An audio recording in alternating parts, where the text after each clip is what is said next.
Next topic है objectives. मैं पहले objective ensure the food safety, अभी हम बात कर रहे थे कि जो भी फूड है वो आप कंज्यूमर तक जो पहुंचे वो सेफ हो, ना वो उसके ऊपर कोई उसके साइड इफेक्ट्स वगैरह ना हो।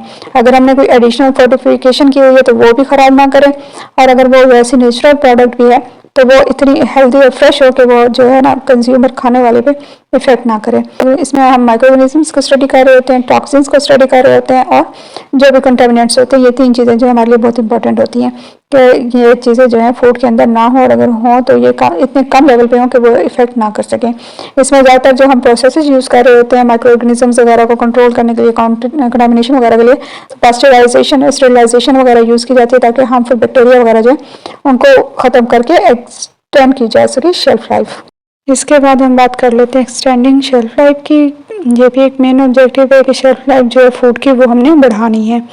इसमें ज़्यादातर हम रेफ्रिजरेशन और ड्राइंग, फ्रीजिंग वगैरह की तरफ जा रहे थे, क्योंकि हमने प्रिजर्व करेंगे तभी शेल्फ लाइफ जो है वो इम्प्रूव होगी, यानी कि जो भी फ्रेश फूड है वो लॉन्गर पीरियड तक प्रिजर्व रहेगा, अपनी असली और अच्छी हालत में रहेगा।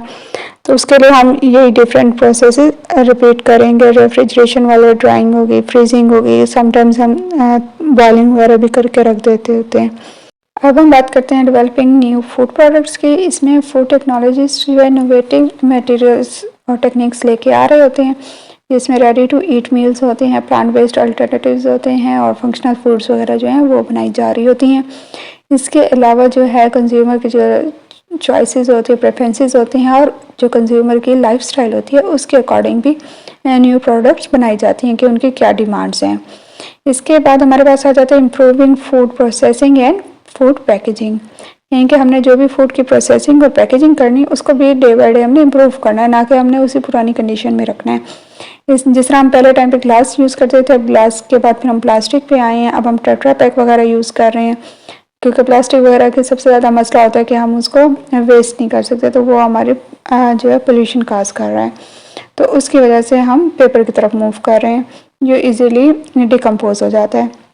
इसके अलावा हैंडलिंग उसकी जो होती है पैकेजिंग की वो अच्छी होनी चाहिए, ताकि इजी टू यूज़ किया जा सके, इजी टू कैरी हो।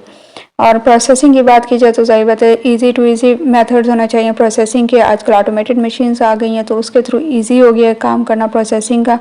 न्यू से न्यू इक्विपमेंट्स आ रहे हैं जो कि प्रोसेसिंग को आसान कर रहे हैं।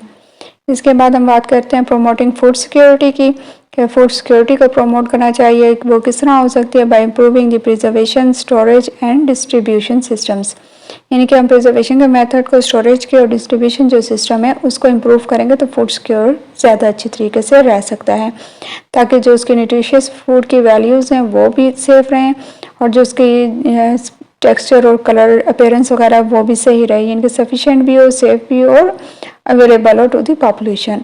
ये सब कुछ हम फूड सिक्योरिटी में देखते हैं। इसके बाद हमारे पास आ जाता है रिड्यूसिंग फूड वेस्ट। जो हमारे पास फूड वेस्ट है, पाकिस्तान इस वक्त वर्ल्ड लेवल पे दूसरे नंबर पे है, तो इसको रिकवर करने के लिए हमें बहुत ज़्यादा ज़रूरत है कि हम ऐसी टेक्निक्स यूज़ करें जिसके ज़रिए जो हमारा फूड लॉस है वो कम से कम हो सके। उसके लिए हमें प्रोडक्शन भी अच्छी करनी चाहिए, स्टोरेज और ट्रांसपोर्टेशन को प्रोसेस को अच्छा करना चाहिए, और सस्टेनेबल होना चाहिए, ताकि हमारी जो प्रोडक्ट है वो जितनी रिक्वायर्ड है वो लोगों को मिले भी सही, और फूड जो हमारा वो वेस्ट भी ना हो। इसके बाद हमारे पास आ जाते हैं इंश्योरिंग कॉम्प्लायंस विद स्टैंडर्ड्स। इसमें हम देखते हैं कि जो प्रोडक्ट्स हैं हमारी वो नेशनल और इंटरनेशनल दोनों सेफ्टी एंड क्वालिटी रेगुलेशंस के बिल्कुल अकॉर्डिंग हो, उसको मीट कर सके।